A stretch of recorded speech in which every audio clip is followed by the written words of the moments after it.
下。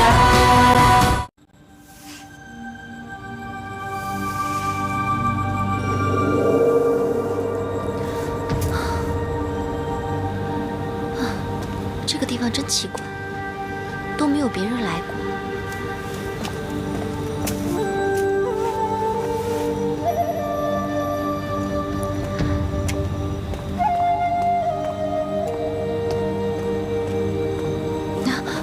老爷，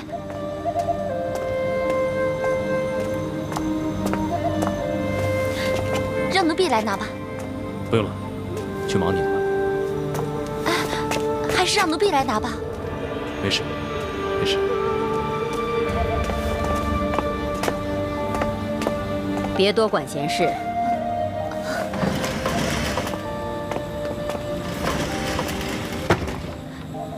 惠慈姑姑，进宫多久了？还不满1年。难怪，若不是出生之毒，又怎能得罪雷上卿，被调到这里来呢？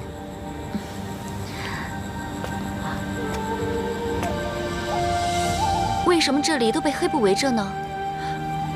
老爷跟夫人没有品质的吗？为什么都只叫老爷跟夫人呢？奇怪。有过教训，还学不了乖。记着，在宫中行走，一定不可多管闲事。那什么叫管闲事啊？这可真是个好问题。姑姑进宫一辈子，吃了不少的苦头，也走了不少的冤枉路，才领悟出一个道理：过犹不及。只要是宫中的事情，包括自己的主子，既不可太疏离，亦不可太过亲密。为什么？你自己好好的琢磨一下吧。如果明白，保证你受用无穷。那这跟多管闲事有什么关系啊？惠慈姑姑，求你教教我吧。若对自己的主子太过疏离，那就是你自己不懂事；要是太过亲密呢，那就是多管闲事了。就像刚才，他要让你去送汤，一定会叫你；他要不让你去，自有他的原因。你强行要去，除了吃力不讨好，很有可能因为太过亲近，招惹杀身之祸。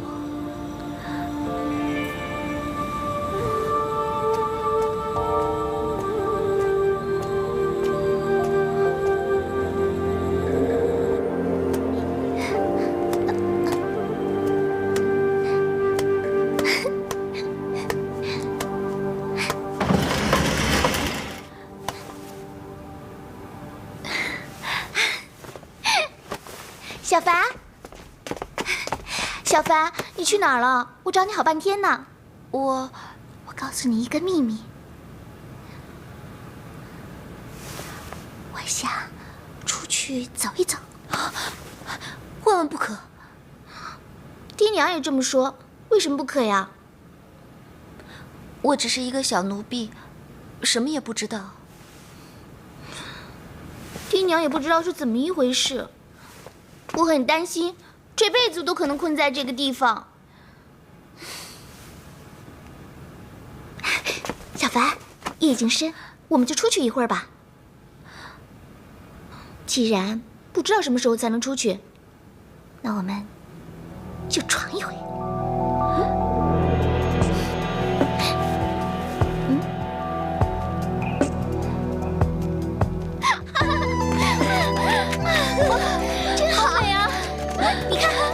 好多好多！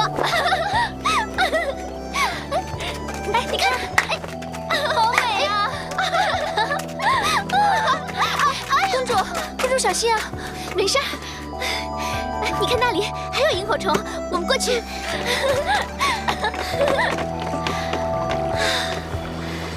满天星星，很久都没有这样开心过了。你看，天上的月亮是不是很美啊？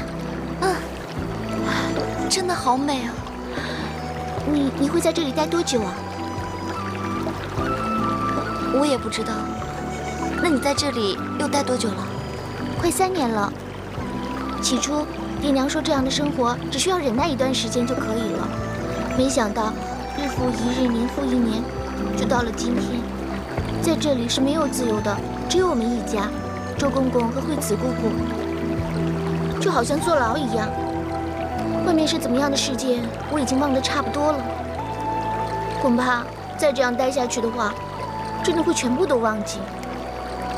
如果再这样子被困下去，我真的会发疯的。以前我遇到不开心的事情，就会坐在家里的空地上，看星星，看月亮，这样呢，就会忘记所有不开心的事情。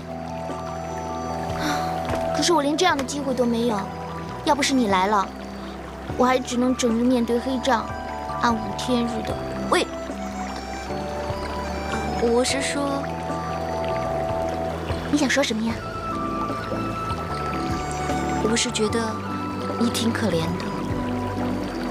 我长这么大了，第一次，真的是第一次有人敢这样跟我说话。是吗？那我是不是说错话了？没有，你说的是真话。他们都不敢在我面前提到这样的话题，即使我提出来了，他们也会是否定的。以前我以为只有我们这种远离家人的奴婢才是最不幸福的，没想到还有比我们更不容易的。至少我们还可以出去走走，不会被软禁起来。是啊，我真的很羡慕你。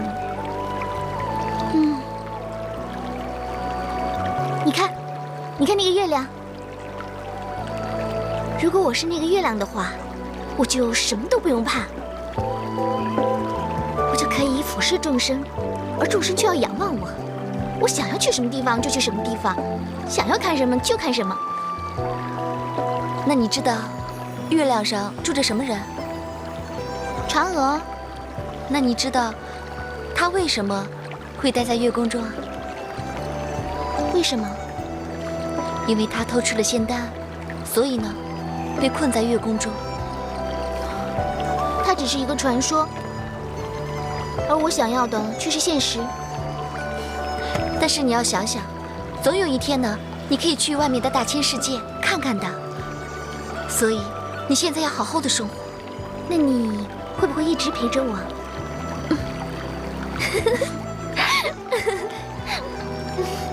我们该回去了。我们就再多玩一会儿吧。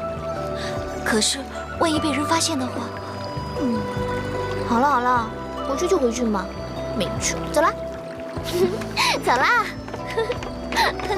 来，接着来呀！孟夫、孟凡，修马怎么样了？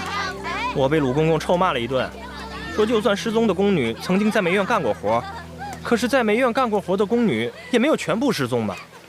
说如果是真的话，那谁会去代替那个蒙念啊？那你说为了救她牺牲别人，那值得吗？真的没有办法了吗？哎，那个是上官婉儿大人啊，没有真凭实据，谁敢得罪他？也许这不过是嫉妒上官大人的人说出的流言蜚语，重伤他罢了。当初我跟姐姐刚进宫的时候，是谁在鲁公公面前说长道短的呀？散播谣言，你不是其中一个呀？我还不是为了姐姐留在宫里边吗？你怎么倒过来怪我呢？你们两个别闹了，现在最要紧的就是怎样把蒙念救出来。没办法，真的没办法。我敢说啊，上官大人是皇上身边的大红人，天底下敢得罪他的，恐怕只有皇上最宠爱的2位张国公，还有他最宠爱的女儿太平公主，哎，还有他最信任的侄儿梁王武三思。小马，你不是跟2位张国公的侄儿很熟吗？你说的是张灵珍张公子吧？他对我倒不错，不过这个人一向喜怒无常，对他不喜欢的东西，他一概不予理睬。而且他久病缠身，叫他帮忙，我觉得，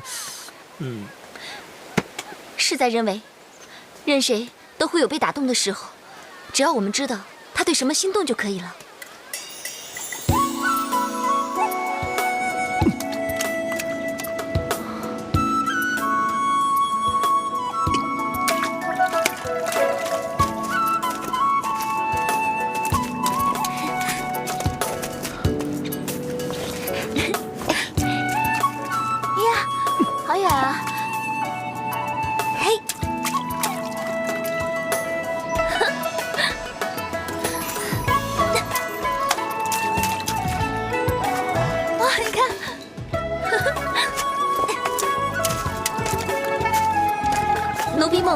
叩见张公子。你们在拿什么打水漂？怎么会跳这么多呀？就是这个。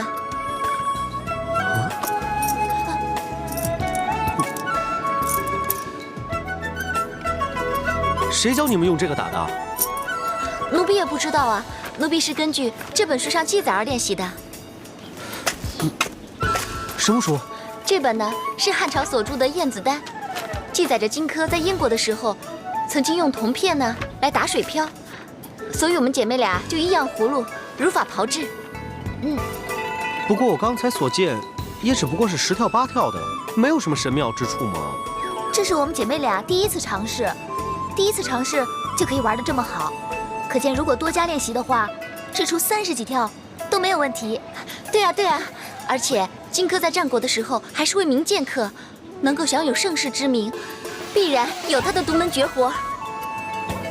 独门绝活吗？这书借我了。张公子，此书借不得。为什么？这是跟别的宫女借的。哎呀，你们把他叫来，我跟他说不就完了吗？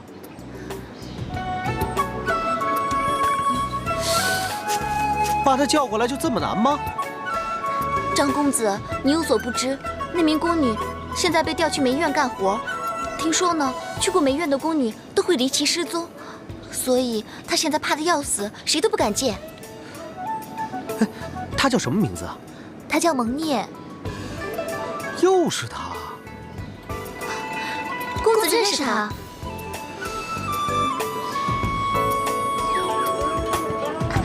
她打水漂的功夫啊，实在到家。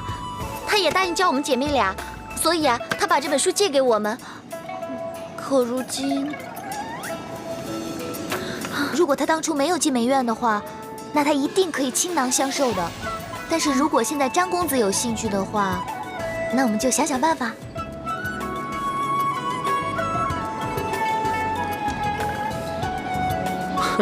这个容易啊，反正我喜欢聪明伶俐的宫女，把她叫进我府中，她以后再也不用去梅院干活了。多谢张公子出手相救。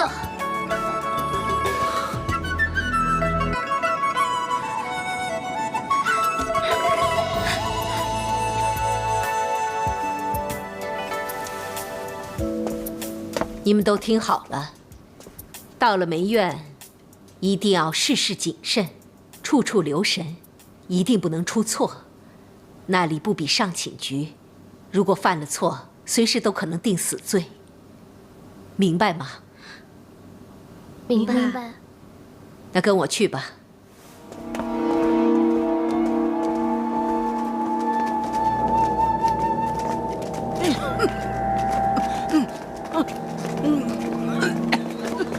公公，陆公公，如此匆忙，你有什么事吗？雷上卿，奉陈夫人下令，命蒙聂进府伺候。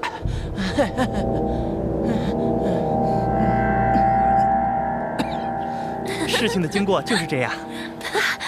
真的，没想到事情进行得如此顺利。蒙聂进了凤臣府，那自然就可以逃过一劫了。哼，那当然。逃过这一劫，你不看你们打水漂的时候，我把我全部的钱都放进去了，我没有钱了。如果这样都救不了他的话，那就是天意了。那就是天意喽。就只有你没钱啊！我跟姐姐的钱袋都被掏光了，都已经没有钱买胭脂了。哎呀，那只要蒙聂可以跟他们一样自由自在，我就如愿以偿了。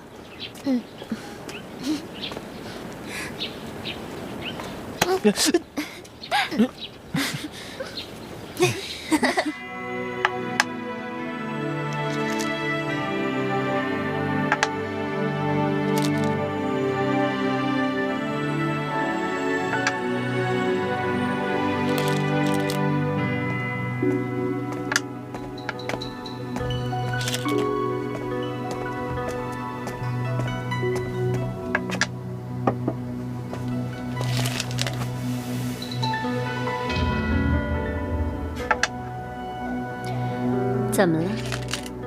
奴婢见小姐一直待在房间里，没有出过房门半步，所以想进来看看小姐。见小姐埋首棋局，不敢打扰。那还待着干嘛？还不快把茶端过来！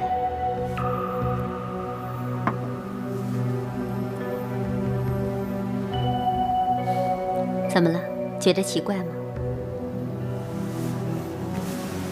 一般人通常都是对手博弈，但小姐经常一人博弈，如今更是面对2局4方，1子下4方对，而且似乎还各有所依，各有所惧，让奴婢不得不惊讶。我喜欢一个人博弈，因为一个人博弈可以饰演2方，可以学习对手如何思考，如何决策，才会控制对方。其实，自我博弈更是妙不可言。是这样吗？那假如一方就是1人，如今小姐面对2局4方，就是要面对3人，要分演3名对手，想他们所想。你说对了一半，我的确是摸索对手的所思所想。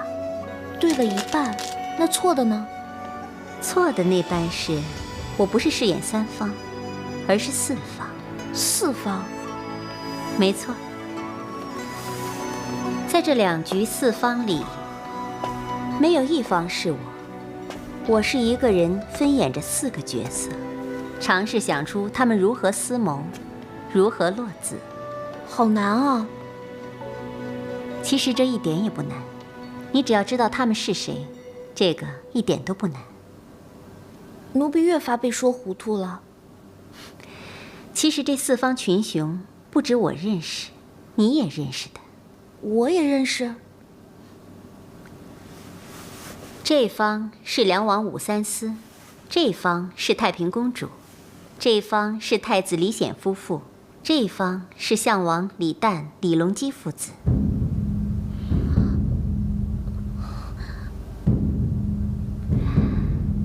别害怕，我告诉你，就是因为我把你当成是自己人。你也许会想，在宫中怎么可能会有自己人呢？小月没有这么想，小姐。就算你真的那么想，也无妨啊。在宫中确实是不可以有自己人的，因为你不知道自己人何时会变成出卖你的敌人。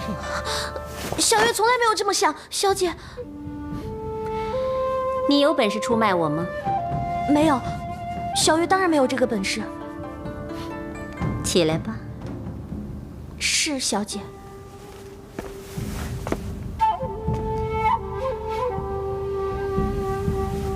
在宫中，不能有亲信的人。可是，人总是要有需要倾诉的对象。做人之道，不可以有太过信任的人，可还是会豢养所谓的自己人。我也是人，我也需要倾诉的对象，只不过是机缘巧合碰上你而已。谢小姐厚爱。不过，当个权贵显要的自己人，代价可是不小的。你要知道，要是稍有差池，说错半句话，你可能就会身首异处。小月一定不会向别人随便说小姐说过的任何一句话，一个字。那就好了。话说回来，你知道我为什么要效仿他们这4个人，摸索他们4个人的心思吗？奴婢愚钝，猜想不到。皇上年事已高，突然会得失心疯，可能是驾崩先兆。不会的，皇上一定会与天同老，万寿无疆。这里说话不用虚假，你我知道，生老病死人之常态，与天同寿只不过是自欺欺人。而这4个人，肯定不出我所料，他们应该已经正在下棋了。怪不得小姐立下棋局，原来是在摸索4位皇胄的心思。对，他们4个人肯定各有所思所想，只是如何下子，谁先出招，谁会有什么策略，这一时之间我也摸不清猜不透。不过棋局如迷，这也就是下棋好玩的地方。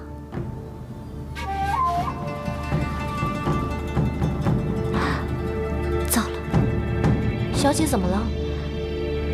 这盘棋我少算了一个人。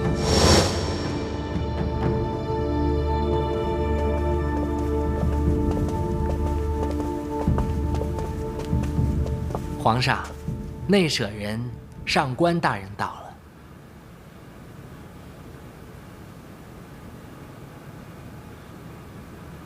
你来了。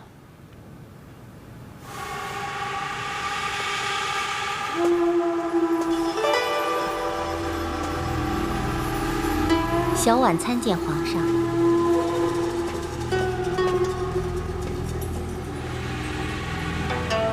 未知皇上召见小婉来，有什么要紧的事吗？没什么要紧的事，只是朕想见你。我想皇上肯定是觉得闷了，不如让小婉为皇上弹奏一曲。不用了。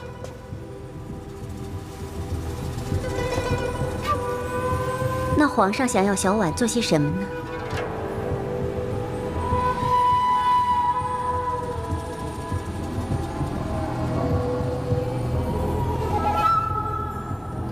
皇上，是不是小婉做错了什么事，让皇上发愁了？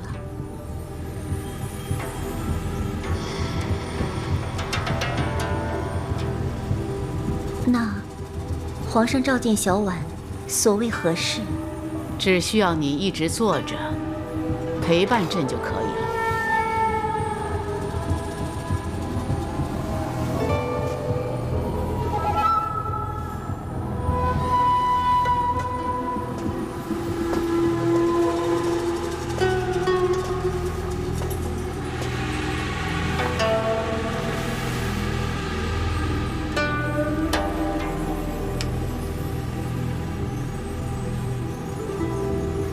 皇上叫小婉来，就为了这件事吗？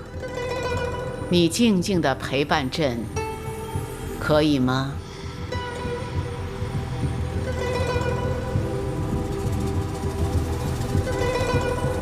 小婉遵命。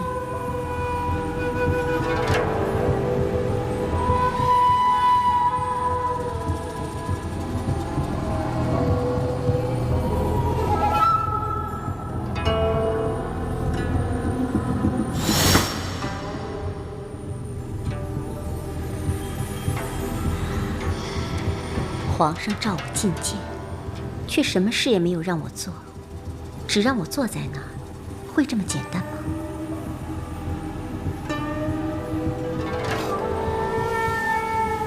难道皇上也是这盘局的其中一方？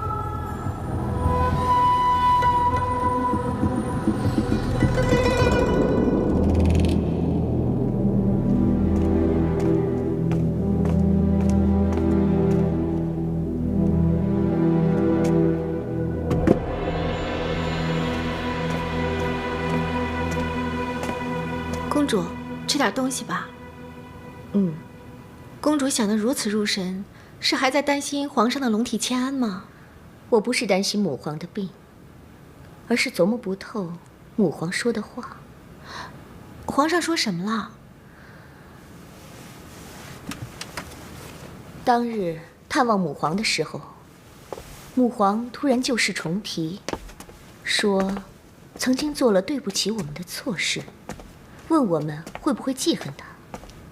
当时所有人都不知所措，当然也没有人敢说出真话。那是当然了，要是谁敢说皇上犯了错，那可是会被杀头的。没错，皇上怎么可能做错事呢？当年驸马的兄长薛仪，连同李氏宗亲李冲合谋造反，可是驸马没有参与啊。但是皇上还是要置他于死地。公主还是不能释怀。当然，薛少是我一生最爱的男人，可是母皇却杀了他，因为他想我嫁给他的堂侄儿武幽忌，笼络武氏一族，好助他登基为帝。难道公主记恨于心，想要报仇吗？恨，我当然恨。可是这仇我却不想报。为什么？因为母皇让我明白胜者为王的道理。王皇后败了，所以死了；大唐去了，所以有大周。薛少不是被冤死的，而是形势所迫，不得不死。所以我现在不要报仇，我要的是权，天下大权。公主，你真的想跟太子、武王爷他们争权吗？我也不知道，我不明白，母皇为什么突然之间再次触动所有人的伤口？这背后是不是有别的深意？既然想不明白，就不要再想了，多伤脑筋啊！不行，本宫忧虑的不光是母皇的心意，再有就是母皇失心疯之后，究竟皇位的继承会落在7、8两位皇兄，还是武王爷身上？那2位张国公，他们现在可是皇上身边的大红人。这2个妖人本来没有什么机会，可是母皇心意难料，而且他们2个人是什么看法，也没有人知道，说不定会有惊人之举，也未可料。其实啊，在大家心里，公主才是和皇上最为相似的。大家私底下都说了，公主根本就是皇上的写照，不仅智慧，连性格也如出一辙。虽然我和母皇很是相像，但是要想相提并论，如今还不是时候。要知道，要想把位子坐得稳、坐得牢，就要有各大臣的扶持，各将领的拥戴。要是没有的话，就算让你坐上了那把龙椅，很快也会把你赶下去。那公主还没到时候吗？2张、3司跟本宫都有部分的兵马，可谓旗鼓相当，谁也压不了谁。至于8皇子，虽然稍逊，但是他也有自己的兵符。太子表面无权无势，但是在朝中有不少狄国老的门生弟子，跟狄国老一样拥戴太子。如今的形势，谁也别想独领风骚，一统天下。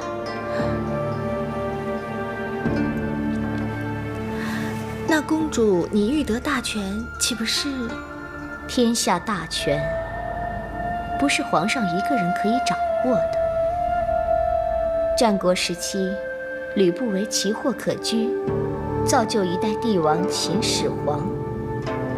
如果本宫也可以造出一个皇帝来，那还不是一样拥有天下大权吗？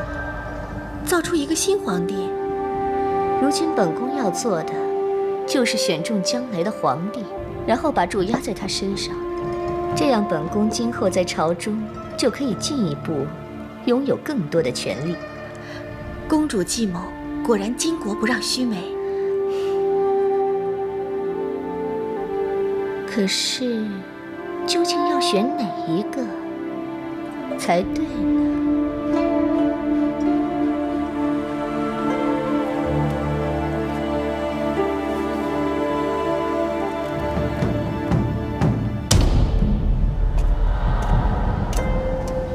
孩儿啊，还在担心皇祖母的病情？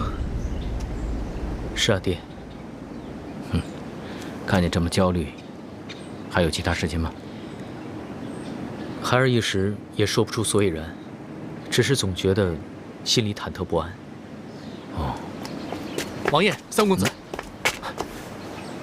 据探子回报，太平公主在府中被人在点心里下了毒。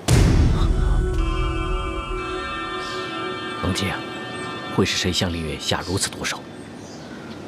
皇皇祖母一夜疯狂，觊觎皇位者必然急扑而出，把视为竞争者逐一消灭。太子之位尚不安稳，二张三思、太平公主莫不图谋趁势而起，他们互为眼中刺，必除之而后快。如此说来，他们每一个都有危险。如今皇城之内，就好像是一个大的鱼池，他们便是水上浮游，根本没法知道池水之下何时扑出鲤鱼，使其果腹之物。正因为如此，孩儿才不赞成爹你眼下出行。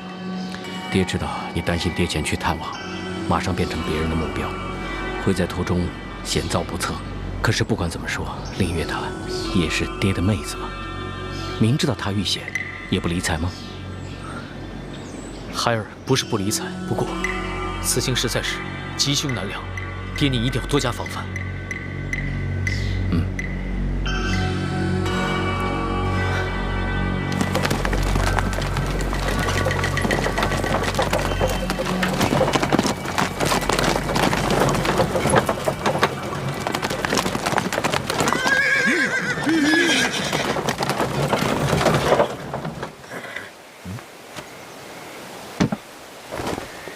房生，发生什么事了？殿下，看来一切平静。即便如此，也要多加小心。是，大家都小心一点。是。继续前行。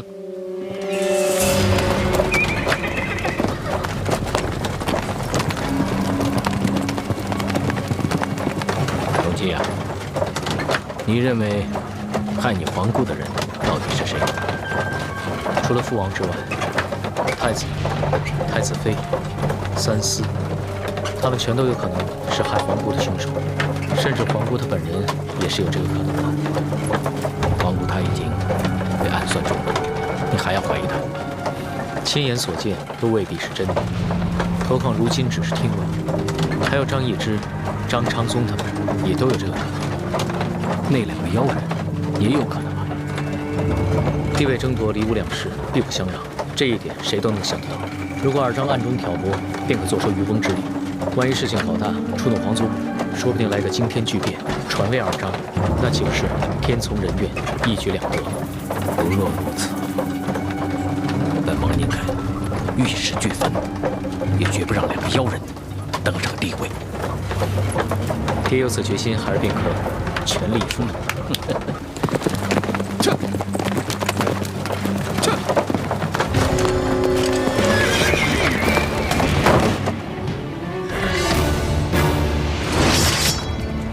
上！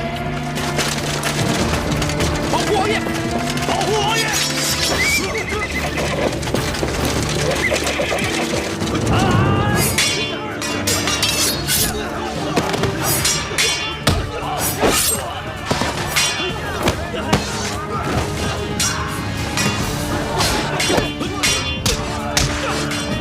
小心，爹！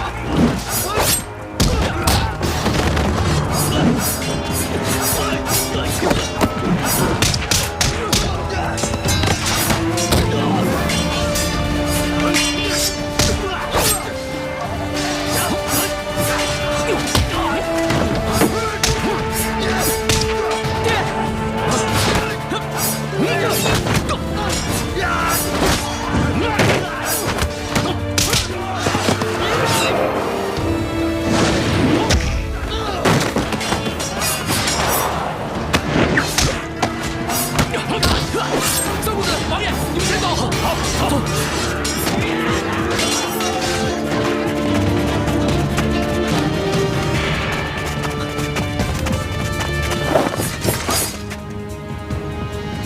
你们是哪路人马？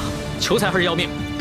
我们乃相府中人，如果有什么不测，朝廷一定不会放过你们的。我们不要财，要人命。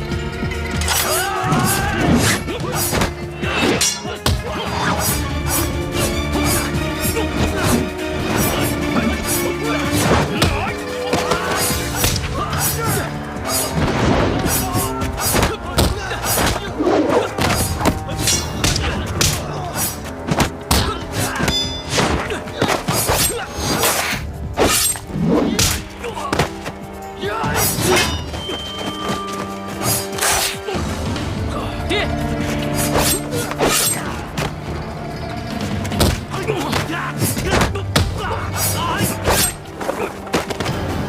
爹！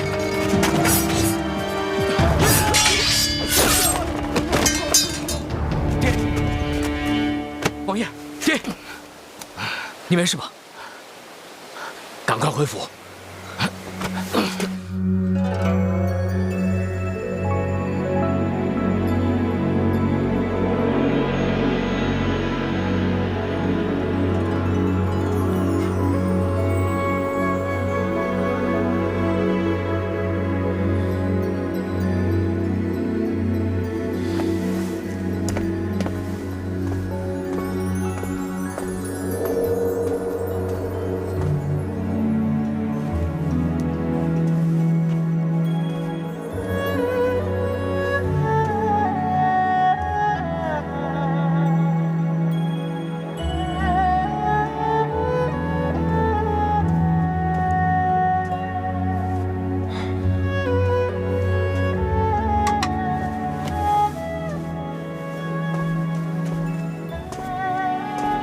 贤，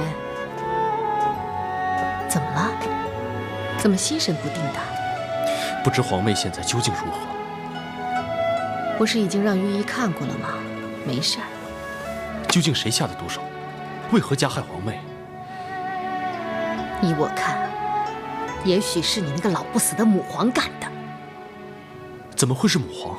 那可是母皇的亲女儿啊！亲女儿？亲女儿怎么了？你不是他的亲儿子吗？啊，还不是被他流放了14年吗？重润仙惠不是他的亲孙儿吗？啊，那还不是被他这个亲祖母给杀害了吗？啊！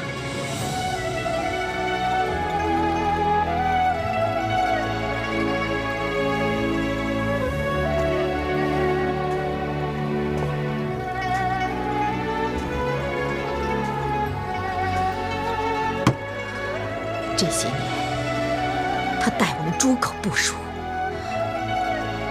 把我们整个太子府给团团围住，让我们过暗无天日的日子。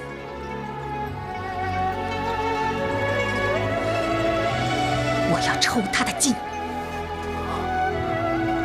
扒他的皮。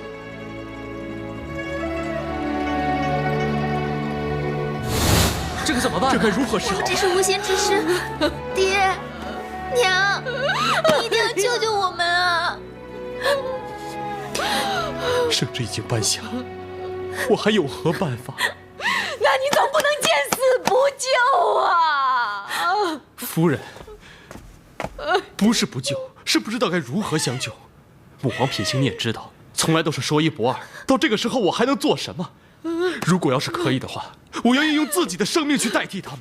你去求他呀，去求他呀！你求求他，多一点时间也好，多一点点时间也好啊！好。贤惠、重润，你们赶紧去收拾细软，快去快去！严姐，你去吩咐那个侍卫，让他们护送你们出宫，快去啊！快去快去，快点啊！啊，快走快走！爹娘。你们干什么？干什么？奉皇上口谕，李重润、李仙惠、武延基，口出狂言，扰乱朝纲，罪大恶极，赐3人毒酒，以儆效尤。赐酒。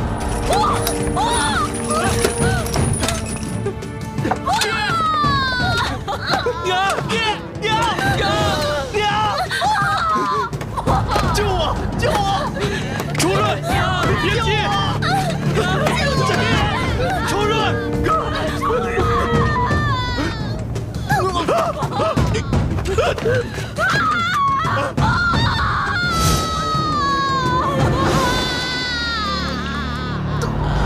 放开我！不要喝！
你别拉我！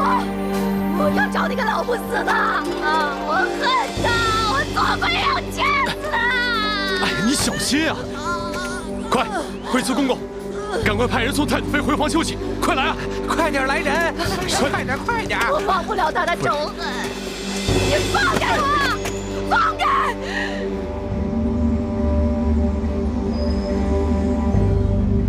夫人，回来了。思念失去的守护。